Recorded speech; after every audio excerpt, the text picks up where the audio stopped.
Hey everyone, welcome back to the channel. I hope you are doing extremely well. Let's start with today's Leetcode DCC question. Binary subarrays with sum. The question says given a binary array, nums and an integer goal, return the number of non-empty subarrays with a sum goal. A subarray is a contiguous part of the array. Basically, question is saying suppose we are given an array, it contains only zeros and ones. And suppose there is a sequence whose sum is equal to goal. So we have to find out all such sequences whose sum is equal to goal. So we have to return this count. Now to solve this question, how we can proceed? Suppose we are given an array, right?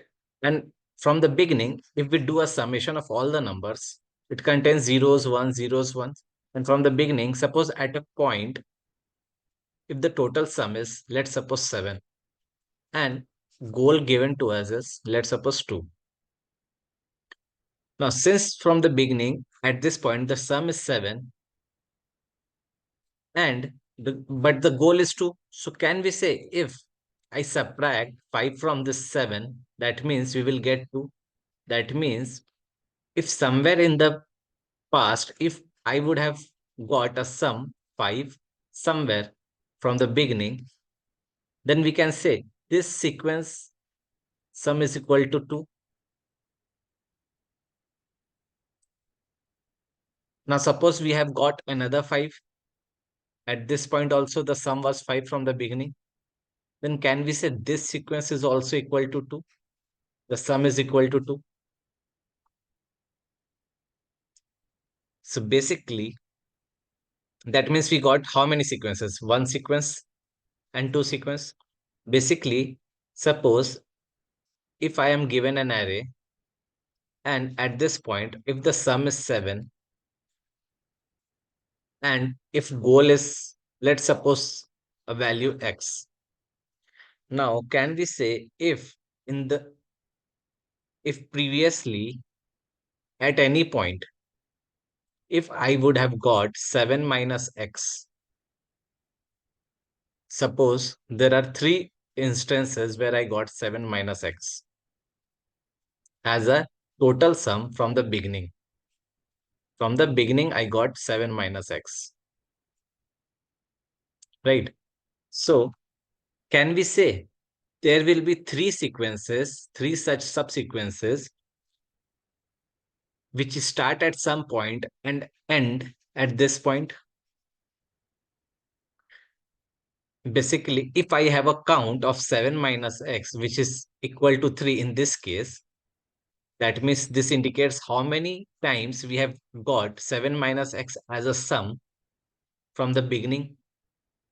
If I know this number at this point, if I know this number, can we say there are 3 such subsequences, which ends at this point and whose sum is equal to x? That means at every point, suppose starting from the beginning, at every point, if suppose from the beginning my sum is s and our goal is g. If at this point, if I know how many instances are there previously where we have got a sum s minus g, if I know this number, can we simply say that there are this many, let's suppose this is y, then can we say there are y instances or y subsequences which ends at this point and whose sum is equal to goal? So at every point, we want to know this value y. Now, if I move on to the next index, and if I know so here let's suppose current sum is S1.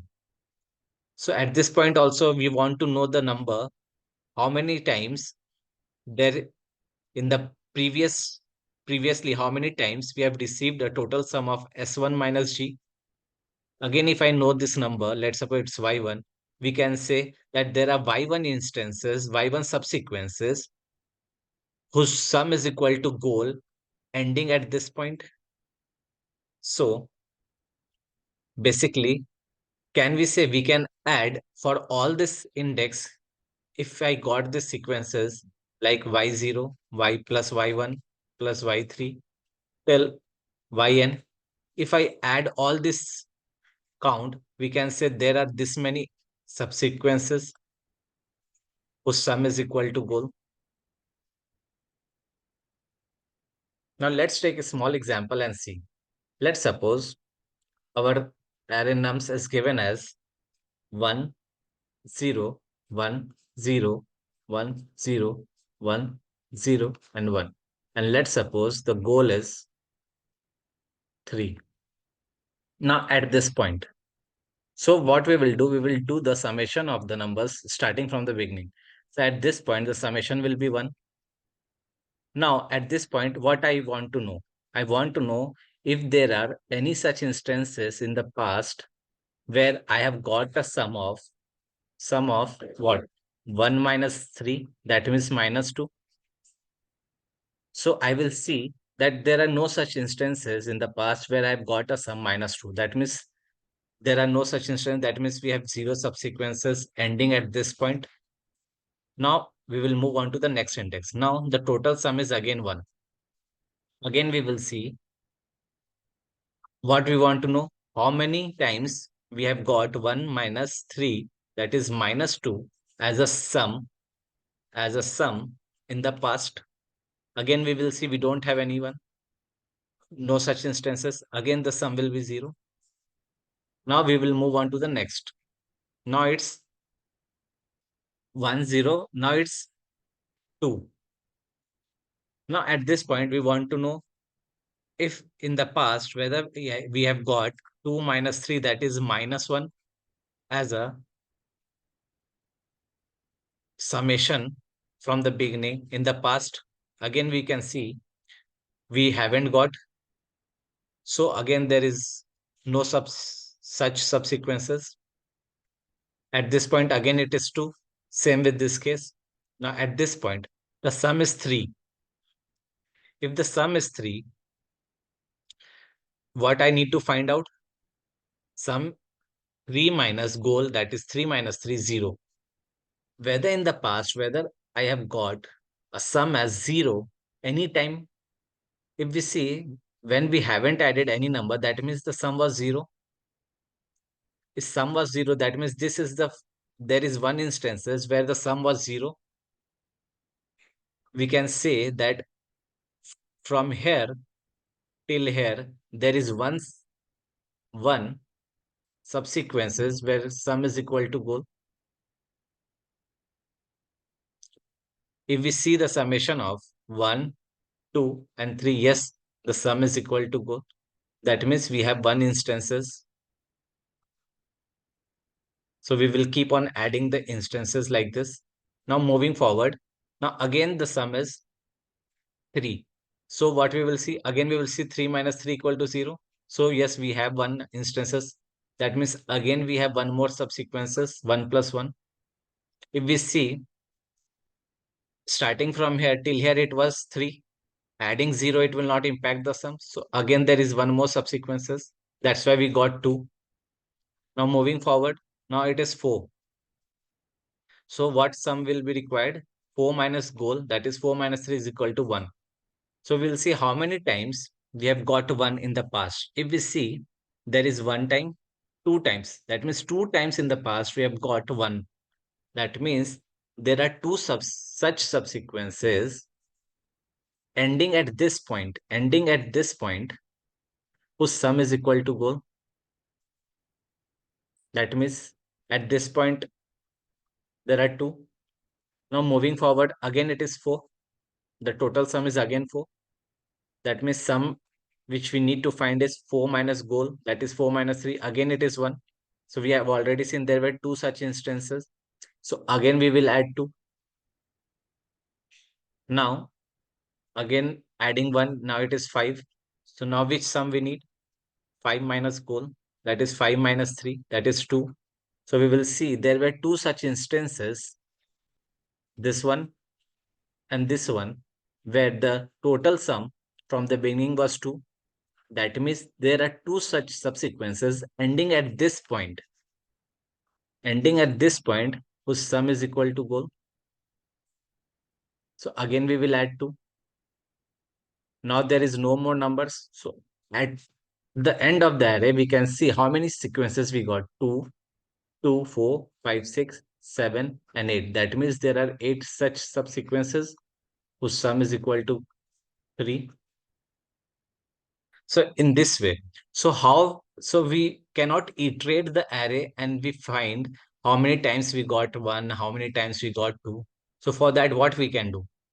We can keep a data structure hash map, right? So whenever we get a current sum, we will just increment the counter. Like suppose here we got 1, here we got 1. We can keep a key value pair where key will indicate the sum and value will indicate the count or occurrences, how many times we got 1 as a sum. So for 1, now at this point it was 1. So we'll store in the hash map as 1. Again it was 1, we will increment the counter of 1.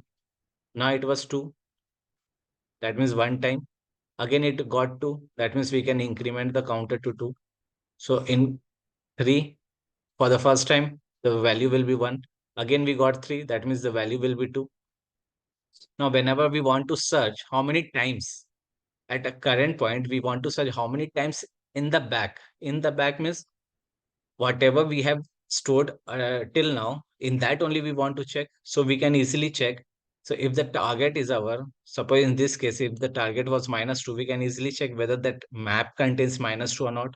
If it contains, the value will give us the number of such subsequences. So using this concept, we can solve this question. So time complexity of this question will be, if we see what we are doing, starting from the beginning, we are doing the summation. At every index, we are keep on adding the values and checking in the past. Checking in the past, that means in the hash map, we are checking. And to check in the hash map, it takes big of O1 time. That means it's a constant time. And we are iterating the array one by one from the beginning till end. That is till n times. That means it will take big O of n time. And we are doing at every time, at every index, we are just checking in the hash map and we are just doing a normal addition in the current sum. Basically, 2 operations we are doing. So both are constant operations. So in total, we can say the total time complexity will be big O of n. And we talk about space complexity. If the total sums, if suppose we have a value like in the array, all the values are 1. In that case, if we keep on adding the value, it will keep giving us the distinct values side 1, 2, 3, 4. So if we have an array of size n, that means we will get n distinct values. In that case, we will, in the worst case, the hash map size will be big O of n. That means the total time complexity will be On and space complexity will be On. Now let's look at the solution. First, we will keep a variable total sequence, which will store the number of subsequences whose sum is equal to goal, and a value sum, which will give the sum at particular point from the beginning. And we will declare a data structure, unordered map,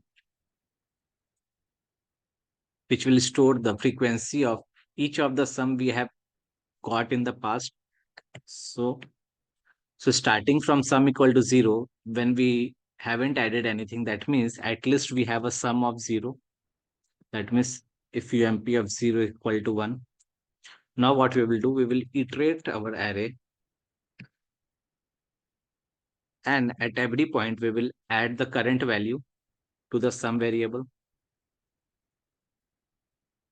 Once we add, we will find out the differences which we need to look at the back. So if we write differences equal to sum minus goal, so this differences we need to look at the back how many times we have got. So we will see. So we can simply, if there are no such differences, then we will get a value 0 from the map.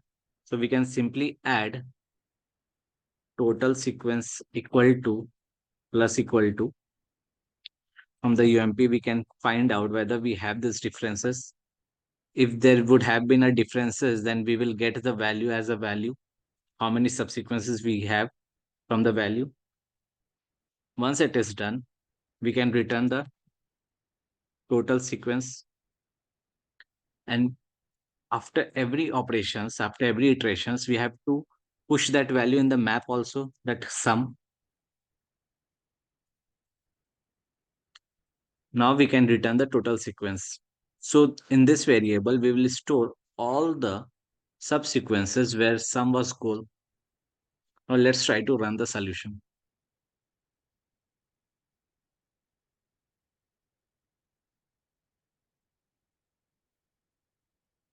So we can see the test cases has been accepted. Now let's try to submit.